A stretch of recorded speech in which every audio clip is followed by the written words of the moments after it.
Magandang araw mga kababayan. Minaliit na nakaupo ngayon sa gobyerno itong pwersa po ng mga retiradong sundalo. At hinarap din po ni Senator Bongo ang kasama po sa mga sundalo na ang kanilang palusot ay sumusunod lamang sila sa utos sa kanila nung araw na pinadala nila si Presidente Duterte sa dahig. At ang masakit pa, para kay Senator Bongo at sa kalyado at sa mga Duterte, abay nagsilibrate pa umano itong mga miyembro ng kasundaluhan kapulisan pagkatapos nila ipadala si Presidente Duterte. Yan po ba ay patunay na talagang nakatanggap po sila ng paldo-paldo galing po sa gobyerno ni Marcos Sr. at kay Martin Romualdez. Sige, yan po yung ating pag-uusapan. Pero bago ang lahat, paki-like naman po ang video ito. Let's go. Habang nagluluksa po ang Pilipino. Alam niyo naman gaano tayo kamahal ni dating Pangulong Duterte. Habang nagluluksa po ang Pilipino, habang umiiyak po yung Pilipino, pagkatapos niyong inihatid sa eroplano, pinakyat niyo, totoo bang nag-celebrate kayo? Na meron ho kayong nasabihan na perfect po yung mission? Wala po akong nasabihan, sir. Grabe, no? Perfect pa daw po ang mission na ginawa nila kay President Duterte. Lang yan. Prado po kayo Yes, sir. na perfect yung mission? Wala, sir. Sigurado. Tingnan mo lang mabuti. Hanapin mo kung meron ka bang nasabihan niya na perfect yung mission.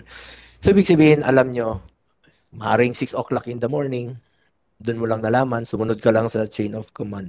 Pero sana naman po, ang sakit sobrang sakit lang po. Nagluluksa yung Pilipino, umiiyak yung Pilipino. Daming umiiyak. Pero nagawa nyo pang mag-celebrate o makabanggit man lang na naging perfect yung mission na alam naman natin na hindi po tama yon, sir. Lahat po dito tuwing merong deliberation sa promotion dito.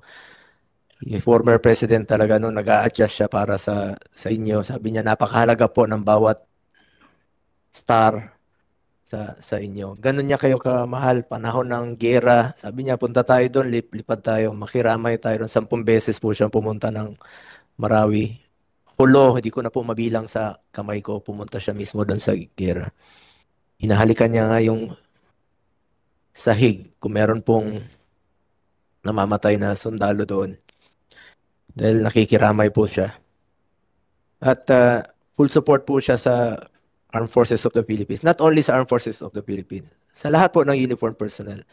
AFP, PNP, BJMP, Coast Guard, Bureau of Fire. At 2017, maalala ko, inutusan niya ako. Sabi niya, unahin mo ang sundalo, yan yung pinangako ko sa kanila. Yung entry position, idoble yung sahod. Sabi niya, kung hindi maaprubahan ng Kongreso, sinabi niya, I will resign. Kasi mapapahiya raw po siya. Sabi niya, kahit na wag nang aprubahan yung train law, unahin lang yung sundalo. Ganon niya po kamahal ang ating Armed Forces of the Philippines, ang ating mga sundalo. Lalong-lalo na po yung mga nasa baba. Hindi man na-doble yung sa mga general o colonel, pero yung sa entry position, sinigurado niya pong ma-doble. Dahil yung sakripisyo niyo po ay hindi matatawaran. Buhay niyo po ang inyong itinaya rito. And even yung alam ko naman po yan, hindi niyo po mararating yan kung hindi dahil sa inyong sakripisyo para sa bayan. At tuwing as member po ng Commission on Appointments for the past 6 years, wala po akong ibang ginagawa rito to support you. Full support po ako sa inyo. Wala po kayong marinig sa akin. Kundi pagbibigay po ng saludo at pagpupugay sa inyong ginagawa, sakripisyo para sa bayan. As Vice Chairman of the Committee on National Defense, it is my honor to make of record my full support for the well-deserved appointments of the generals, flag officers, and senior officers of the Armed Forces of the Philippines po. Dahil sa inyong kabayanihan at pagbibigay serbisyo sa ating bansa, nararapat lang po na bigyang pagkilala ang mga uniform personnel natin dito. Iniisa-isa ko talaga yan, sir. Isa-isahin ko na lang po. Lieutenant General Ray Alimanya, sir. Major General Christopher Tampos, sir. Rear Admiral Vincent Sibala. Rear Admiral Constancio Arturo Reyes Jr. Brigadier General Carmelito Pangatungan, Brigadier General Manolito Montiel, sir. Brigadier General Arlino Senday Diego, sir. Brigadier General Omar Orozco, sir. Brigadier General Nelson Aluad, ito rin po itong sa PSG. Brigadier General Yeser Bara, sir, parati kayo noon sa Sulu. Nagkita tayo doon. Parati namin kayo binibisita noon. At alam niyo po yung ginawang pagmamahal at sakripisyo po ni former President Duterte. Masugatan, may mamatay, nandoon po siya. Nakikiramay po siya para sa inyo. Brigadier General Ernest John Hadlock, Brigadier General Marces Gayat, Brigadier General Francis Karim Neri, Brigadier General Charlie Chu Jr., Brigadier General Michael Banwa, Brigadier General Jason Humawan, Commodore Marco Buena, Commodore Junji Tabuada, Commodore Lorenzo Bolor Jr., Colonel Michael Odilon Romero, former congressman to. Umiikot to sa iba't ibang parte ng bansa. Congratulations, sir. Colonel Benesio Adona, salamat sa inyong tulong sa mga pasyente na nangangailangan, lalong kahit may mga kafgo natin na hirap po. Salamat sa pag-asikaso rin po sa kanila, sa pagtulong. Colonel Vicente Liabe, sir. Brigadier General Larry Batalya, Brigadier General Prudencio Idoba, Brigadier General Ewald Manay, Brigadier General Eddie Pilapil, Brigadier General Ronel Manalo, Brigadier General Frederick Sales, Brigadier General Jesse Banastao, Brigadier General Danilo Estraniero, Brigadier General Estain Calawa Jr., Brigadier General Antero Narcisse, Brigadier General Edmond Paul de los Santos, Commodore Estelito Lagadia Jr., Commodore Glenn Dizon, Commodore Francisco Cacho. Ang Commodore po ay equivalent po yan sa Brigadier General sa kaalaman po ng ating mga kababayan. Colonel Frederick Dedase, Reservist. Colonel Gerardo Habonalya, Reserve. At unang-una, maraming salamat po muli sa inyong sakripisyo sa bayan, panahon ng pandemya. Nandiyan po kayo na nagsiservisyo. Malaki pong utang na loob ng Pilipino sa inyo at maraming salamat po muli. We call on each and every one of you to remain steadfast in protecting our sovereignty. As our first line of defense, your continued courage and commitment are vital in defending our country's honor, rights, and future. Isa lang po ang paalala ko sa inyo, unahin po yung interes ng bayan. Unahin po ang interes ng bawat Pilipino. And of course, Major General Loreto Pasamonte. Alam ko naman, pinaghirapan mo yung posisyon mo, marating mo bilang Major General 2-star at maaaring ma-promote ka pa. Yun lang po ang masakit lang po sa akin na alam kong sumusunod ka lang sa chain of command. Ang masakit lang po sa akin, habang nagluluksa, habang umiiyak po yung Pilipino, ay magawa niyong i-congratulate yung isa't isa. Alam naman natin, yung taong hinatid mo sa eroplano, minahal tayo, nagsakripisyo para sa bayan. Hindi na dapat tumakbong presidente yun. Ayaw na niya. Pero kailangan ng panahon. Pero kilala ko po si former president, sir. Mahal na mahal niya sundalo. Mahal na mahal po namin ang sundalo. Mga kapitan noon, mga na-assign sa Davao. Wala siyang pinipili. Major pa kayo noon, kapitan, teniente pa kayo. Pantay-pantay. Nagsiser nga yun. Kami hanggang ngayon. Mga kapitan, mga major. Taas po ang respeto niya sa sundalo. At mahal na mahal namin kayo. Sana binigyan niyo rin po ng konting pagmamahal si dating Pangulong Duterte sa panahong yon. Masakit lang po, sir. Sobrang sakit na nagluluksa yung Pilipino sa panahong yon. Salamat po, Mr. Chair. Sir, Your Honor, can I Thank make a reply, sir? Short reply lang po, sir. Yes. Yes po, sir. Sir, thank you for sinabi niyo po, sir. But for the information po, sir, ng ating good senator po, sir, during the Marawi crisis, out of 10 sorties na nabanggit niyo po, sir, 7 doon po ako yung lumipad po, sir, sa Marawi. So, I was the pilot in command of the former president, sir. And when we came over to sa lounge area ng 250 PAO, I immediately informed him that I was the pilot in command, and without knowing kung ano ang plan nung araw na yun, sir. At just the same, sir, as a loyal soldier lang po tayo, sa professional soldier, I only followed the chain of command po, sir. Ilan po, sir. Grabe mga kababayan natin, no? Hindi man lang sila naawa at nakonsensya doon kay President Duterte, no? Sumusunod lang daw po sila. Pero sige lang mga kababayan po natin, no? Alam naman natin na may oras ng paniningil at may araw ng pagbabayad. Kaya ang lahat na ito, okay lang po yan, Senator Bongo, no? Magbabayad po yung mga may kagawan kay President Duterte. Sige, puntahan natin itong Kung mayroon mang part na ito mga kababayan po natin. Although nasama na ito sa isang live natin, no? Pero gusto lang po nating puntuhan itong pagdi-deny po ng ilang opisyal ng kasundaluhan. I don't know kung sino itong taong ito, na hindi daw po totoo na may mga gumagalaw, may mga nananawagan ng Marcos resign na sa hanay ng kasundaluhan. Siyempre sa mga retirado, no? Yung mga nagsasalita naman is mga retirado.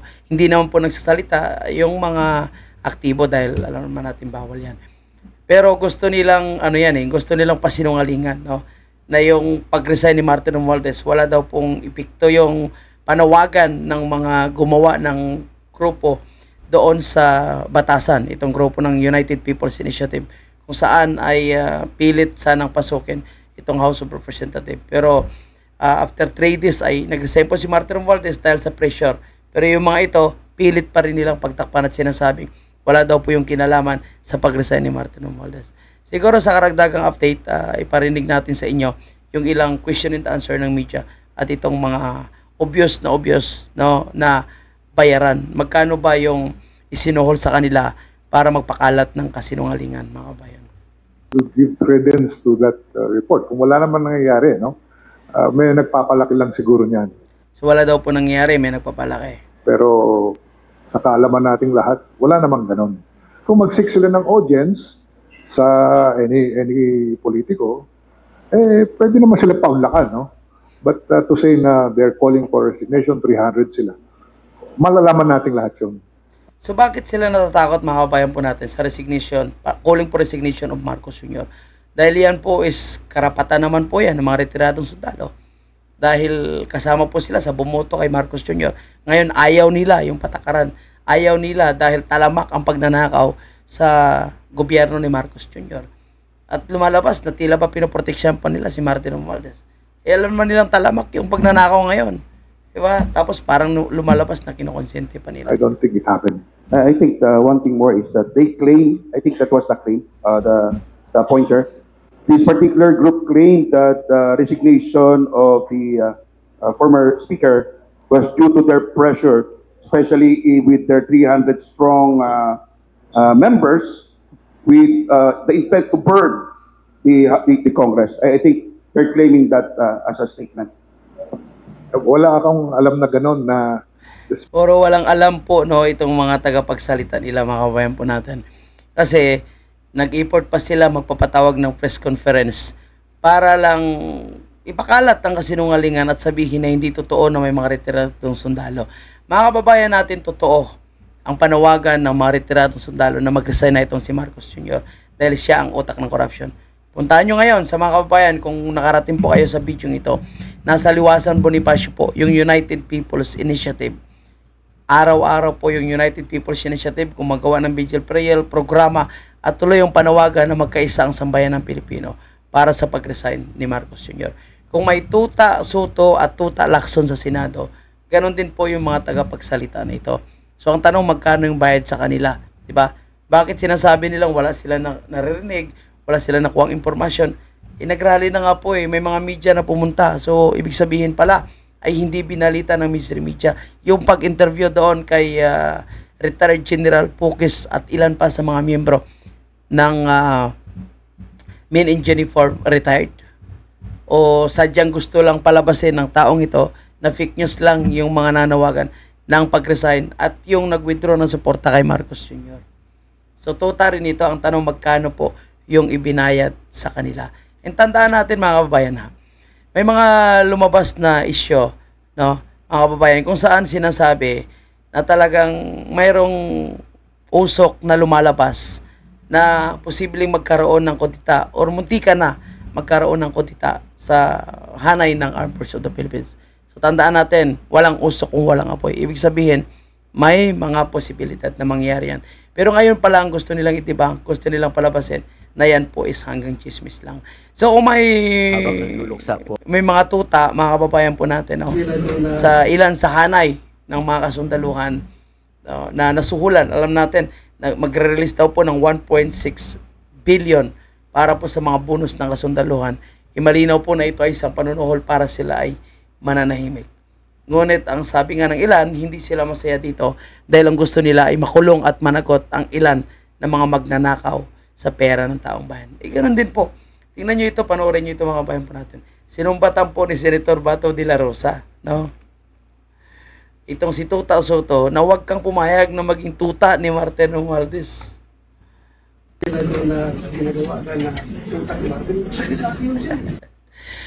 Ginagawang tuta ni Martin Romualdez. If you go down, everybody goes down. The institution goes down. Kaya nga. Pinapakita ng ginawa kang tuta ni Martin. Masakit sa amin yun. Kahit minority ka rin. Miyembro ka. Palitan na po yan ang tuta ni Martin Romualdez. Kaya nangangamoy din po pagpapalit ng liderato sa Senado. Dahil itong si Soto ay tuta ni Martin Romualdez at walang isang decision. Kahit si Subire nagsasabi na, na hindi po siya masaya sa liderato ng Senado dahil tila ba naging sunod-sunuran na lang ang organisasyon ngayon, ang leadership ng Senado kay Martin Romualdez at yung pangalan na hindi nila mission. Actually, lumalabas naman kasi ang katotohanan na itong si Soto talaga, no, ay parang appointed lang ito ni Lacson at si Lacson pa rin yung mamaniobra at parang si Lacson pa rin ang masusunod sa Senado. So, kung tuta si Lacson, no, ni Martin Romualdez, tuta naman pala ni Lacson itong si Tuta Soto. Kaya tuloy-tuloy po ang panawagan ng lahat, tuloy-tuloy po yung pagkakaisa dapat natin upang labanan po itong korupsyon na ito. Kasi wala tayong maasa ngayon sa mga nakaupo sa pwesto. Karamihan sa kanila ay magkakasabot na sa pagnanakaw sa kaban ng bayan. O tingnan nyo naman, yung mga tagapagsalita ng mga sundalo, no? Gusto nilang pagtakpan ang ginagawang pag-iingay ng mga retiradong sundalo. And aasahan po natin, hindi lang 300, marami pa ang lalabas sa mga darating na araw. Yan po yung sinabi po sa atin ng ilang mga retiradong sundalo. So yan lang po muna yung ating update. Maraming salamat po. At kung kayo ay umabot sa video ito, huwag kalimutang i-like, mga kababayan. Thank you kay Senator Bongo sa pagsumbat niya doon, sa pagpaalala niya na yung mga sundalo ay hindi dapat naging sunod-sunuran ng ilang mga politiko sa kanilang personal interest. Lalo na yung ginawa kay President Duterte. Ulitin natin, may oras ng paniningil at may araw ng pananagutan. A day of reckoning will coming soon. Maraming salamat.